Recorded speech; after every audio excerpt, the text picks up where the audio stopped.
que para calcular con Coulomb se tiene que trabajar en dos estratos separados por uno el tipo de suelo y otro en la posición del medio freático, y el resultado va a ser una fuerza activa por Coulomb 1 correspondiente al estrato 1, que va a estar ubicado a una altura de h tercios a partir de la base, es decir, a 1 metro desde acá, y su inclinación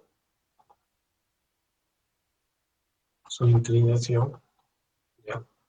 Es el ángulo tita más el ángulo delta, ¿no? Que en este caso va a ser tita más delta, que va a ser 20 grados, de 20. Y aquí tenemos que calcular tita, que está definido por el ángulo que se forma con la vertical. En este caso tenemos una pendiente 1 a 4,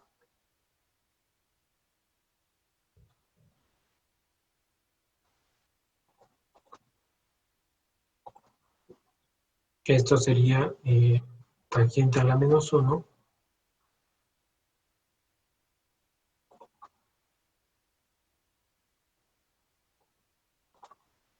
tangente a la menos 1 de 0.25.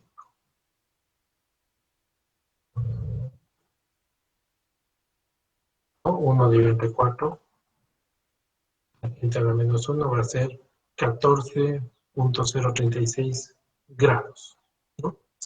14.03.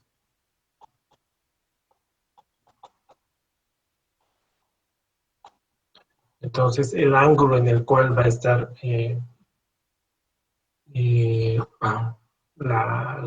la carga activa va a ser a los 34.03 grados, ¿no? En una posición de 1 metro por encima de esta intersección. Ahí va a estar ubicado. Y vamos a ver cómo se calcula, ¿no? Aquí, qué raro, aquí saca 14.04. Nosotros hemos hallado.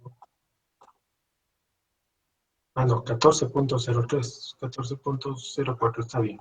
Aquí pero nos hemos equivocado, 14.04. ¿Vale? Punto 4. Tita. Y calculando tita, se procede a calcular el coeficiente activo K, ¿no? Aquí hay un error de typeo, esto es K, no es KP.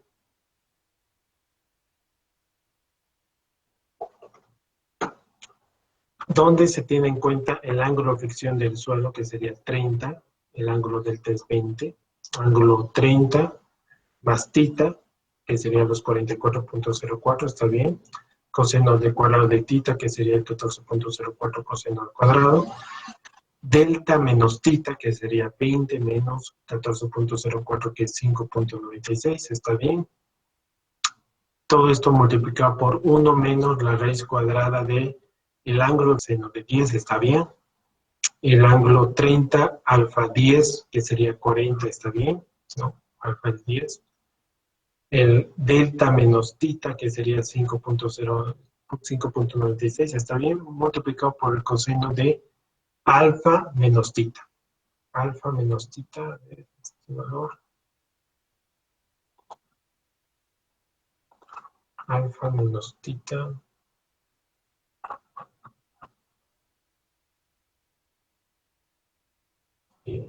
no.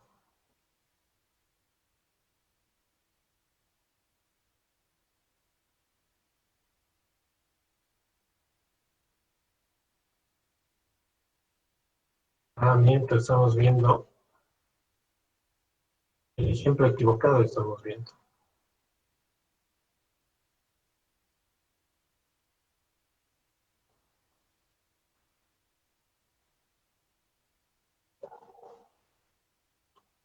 Tita menos alfa. Y aquí es más, menos. K activo. Estamos viendo el ejemplo equivocado. ¿No? Estamos viendo el 5.15. Y en realidad deberíamos ver el 5.8, que es empuje activo, ¿no? Que básicamente tiene la misma geometría, solamente que acá, claro, eh, el K activo tiene esta ecuación. Entonces, el ángulo de fricción menos θ es 15.96. El ángulo de fricción es 30 menos 14.04, es este valor, ¿sí? Θ es 14.04, delta más θ es 34.04, delta más el ángulo de fricción es 50, el ángulo de fricción menos alfa es 20, ¿sí? Delta más el θ es 34.04 y θ menos alfa, 30 menos 10. No. 14.04 menos 10, 4.04. 1 más, raíz cuadrada de todo esto, elevado al cuadrado. Este valor de 0.485 es el valor del K activo del primer estrato, ¿no? El K activo del segundo estrato, que es estos cosenos al cuadrado, pero esta vez tomando en cuenta el ángulo de fricción del segundo estrato, que sería 36, el delta de 24, y alfa de 10 y el θ que se mantendría, ¿no?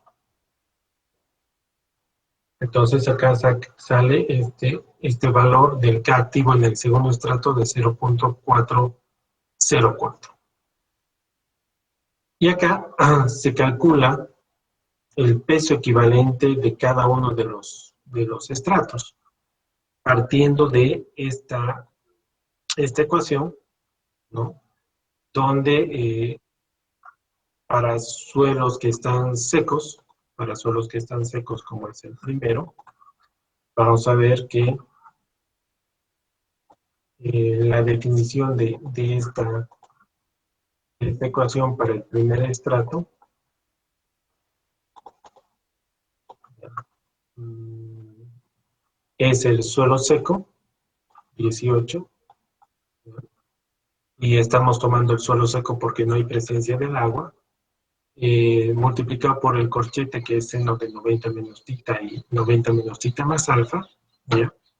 Multiplicado por 2 veces Q, que en esta Q representa la sobrecarga que está por encima del estrato. En este caso, la sobrecarga que está por encima del subestrato que estamos considerando es 10 kilonewtons metro cuadrado, dividido entre la altura del estrato de 3 metros, multiplicado por el coseno de 10, ¿no? Y sale este valor, que es utilizado como gamma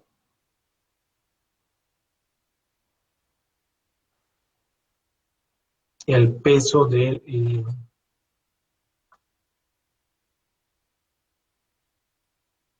suelo,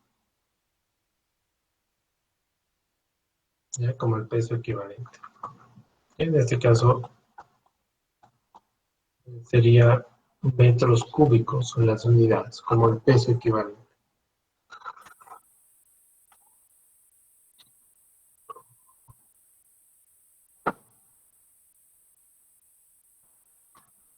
Luego aplicar la ecuación de la presión activa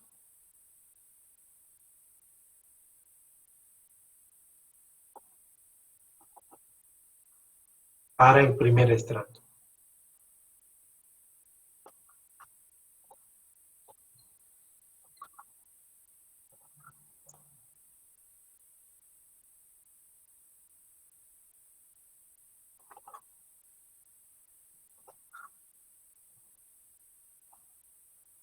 En el primer estrato, en la ubicación que se tiene por la geometría, el valor de la presión activa por metro de Coulomb es 53.23 kilonewtons metro cuadrado.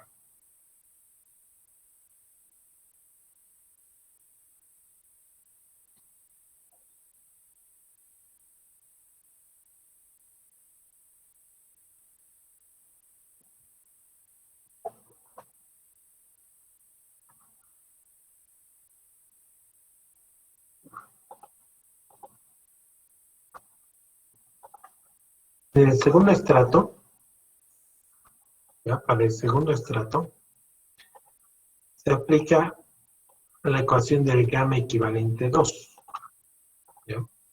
Porque estamos hablando ya del segundo estrato. Y en este caso aquí hay un error de typeo, que es 90, no, beta.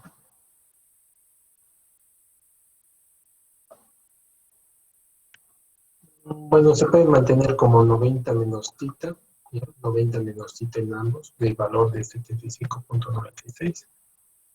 Pero acá la diferencia con el primer estrato es que ya existe la presencia del nivel freático, ¿no? Ya existe la presencia del nivel freático, por lo tanto hay que tomar pesos sumergidos acá.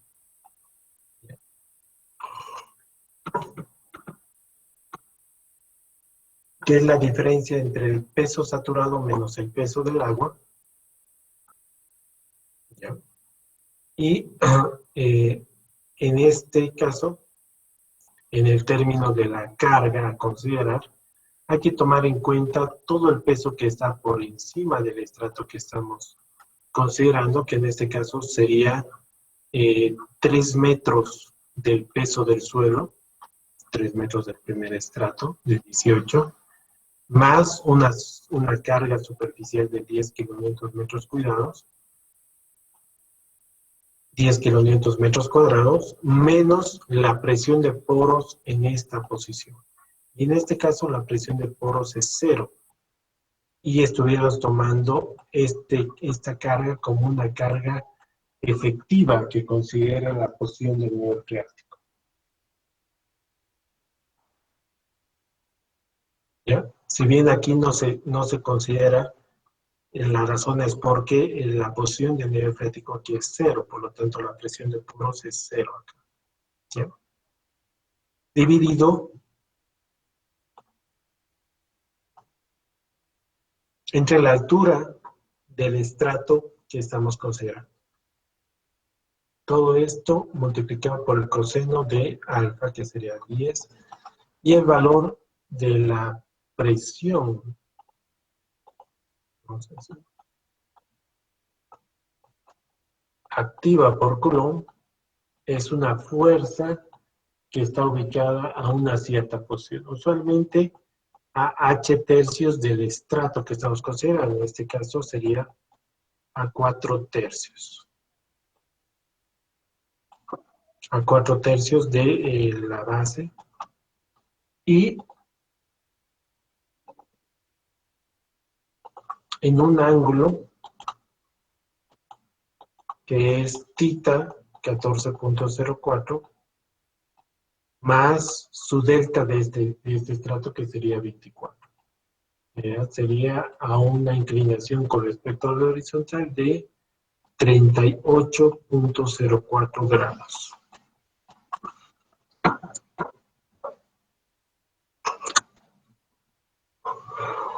Ubicado en esta posición.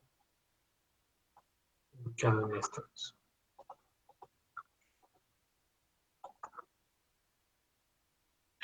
La presión de poros, que es la presión donde se encuentra el agua, ¿ya? Tiene esta ecuación, y por lo tanto se calcula la presión de agua.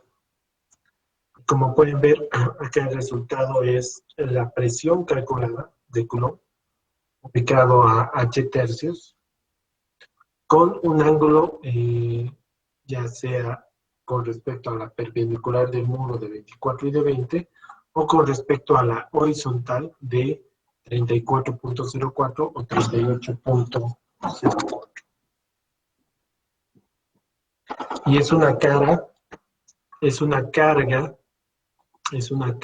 que se encuentra sobre el muro, ¿no? Es una fuerza que se encuentra sobre el muro de esta parte. ¿Ya alguna pregunta? ¿Alguna duda con respecto a este ejercicio?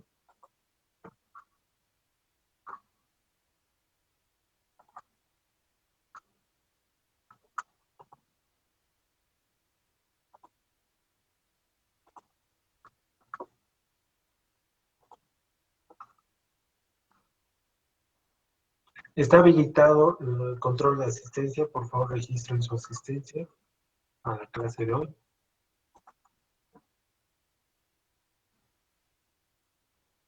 Ya. Al no haber consultas, vamos a continuar. Ya. Esta teoría de esfuerzo activo para suelos cohesivos no lo vamos a ver, ya, por el método de Coulomb, porque para eso hemos visto el caso de Rankine, ¿ya? Y la teoría de Coulomb es un poquito más compleja. ¿Ya? Igual toma en cuenta una pared totalmente vertical. Por lo tanto, en el caso de suelos cohesivos, en esfuerzos activos, vamos a utilizar la teoría de Rankine. ¿Ya? Y después de esto viene el pasivo con Rankine, que ya hemos visto la anterior semana, el cual se observa las mismas condiciones, y acá se presenta en lo que son los esfuerzos pasivos con la teoría de Coulomb, ¿ya? En el cual estábamos viendo el mismo ejemplo, que básicamente tiene las mismas teorías, solamente que para el tema del pasivo hay un K pasivo, ¿ya? Donde pueden ver que es muy parecido al K activo, solamente que se cambian algunos términos de sumas por restas y restas por sumas.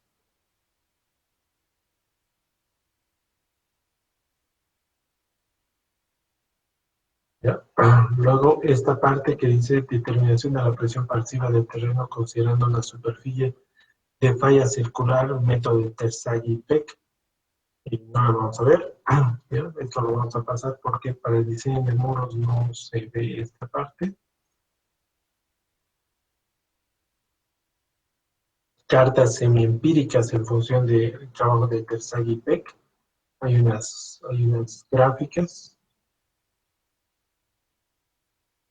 Teoría de elasticidad, que es una teoría de métodos numéricos, que no lo vamos a ver porque no ingresa al siguiente capítulo, que es diseño de muros. Y vamos a ver finalmente estos comentarios, ¿ya? Destacando que basados en los datos experimentales obtenidos por la investigación realizada por la National Xiao Tang University de Taiwán, publicados por Yun Chongfang en el Journal of Geotechnical and Environmental Engineering en agosto de 1997, pueden ser citadas las siguientes conclusiones. Para condiciones activas, para un muro alejándose del terreno, la distribución experimental de la presión del terreno es esencialmente lineal para cada etapa del muro en la que se acerca hacia la falla.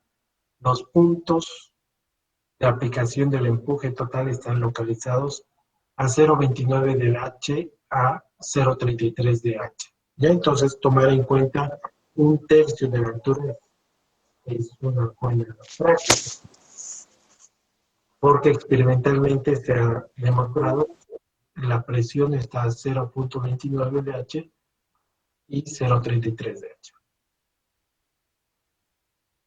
Para rellenos con distintas inclinaciones, ¿no? El estado activo es alcanzado a diferentes profundidades de manera casi simultánea y el movimiento del muro necesario para alcanzar este estado se incrementa a medida que se incrementa la inclinación del relleno. El coeficiente de presión del terreno activo experimental es muy próximo a los valores determinados por los métodos de Coulomb y Terzaghi. La solución de Rankine tiende a sobreestimar el empuje activo, especialmente cuando el relleno tiene un ángulo de inclinación negativo. Por tanto, el autor del artículo indica que al adoptar la teoría de Rankine para determinar la presión activa del terreno contra un muro rígido con relleno inclinado puede ser inapropiado.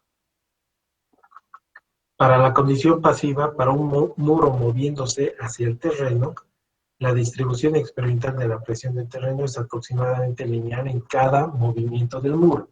independientemente del ángulo de relleno, el punto de aplicación del empuje total varía entre 0,33 a 0,41 de H por encima de la base del muro. Aquí hay que tomar en cuenta que nosotros en cualquier solución tomamos en cuenta H tercios, ¿no? Entonces, es una posición un poco extrema, ¿no? Que experimentalmente se halla a 0,41 a 0,33. La distribución experimental de la presión pasiva se halla muy bien representada por la aproximación original desarrollada por Coulomb en 1776. El movimiento del muro requerido para que el relleno alcance el estado pasivo se incrementa a medida que se incrementa el ángulo de inclinación del relleno. Luego, para un mismo muro, el desplazamiento requerido para alcanzar el estado pasivo es aproximadamente igual a 230 veces el desplazamiento requerido para alcanzar el estado activo. Entonces, la teoría de Rankine tiende a subestimar el empuje pasivo. La discrepancia entre los resultados obtenidos de los ensayos y los obtenidos a partir de la solución de Rankine incrementa a medida que incrementa el ángulo de inclinación del relleno para una inclinación de 15 grados. El empuje pasivo calculado en la teoría de Rankine es solo 18% del valor experimental obtenido. Por consiguiente, puede no ser apropiado adoptar la teoría de Rankine para determinar la presión pasiva del terreno ejercida sobre un muro rígido que sostiene el relleno inclinado. Lo que hay que tomar en cuenta es dónde ocurre una presión activa y dónde ocurre una presión pasiva, ¿ya? En esta figura donde se ve una inclinación de un terreno y se construyen muros para poder sostener la presión lateral y se ejecutan trabajos de relleno, de corte y relleno para poder aplanar esta sección. Se puede observar que en esta cara del muro va a ocurrir una presión activa. ¿Por qué? Porque naturalmente el muro se va a mover hacia afuera, se va a mover hacia afuera. Va a ejercer una presión mayor hacia afuera porque en esta parte no va a haber un equilibrio de terrenos, ¿ya? Entonces, acá se generan presiones activas. No ocurre lo mismo en este lado, porque el muro está construido acá y hay toda una masa de suelo muy grande en este lado que trata de empujar el muro hacia la izquierda. Y el suelo de acá es comprimido contra sí mismo. Y esas presiones son presiones pasivas.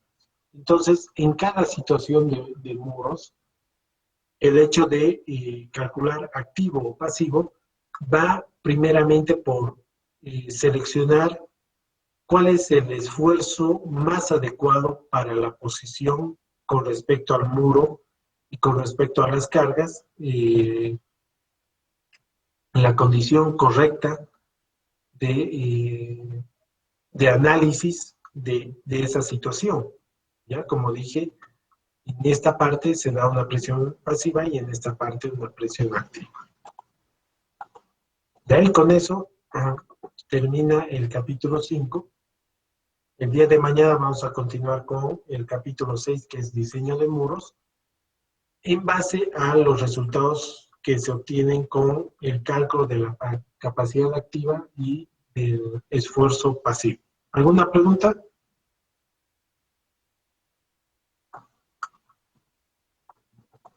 Ya. Si no hay preguntas, aquí quedaríamos. El día de mañana vamos a programar el trabajo de las siguientes semanas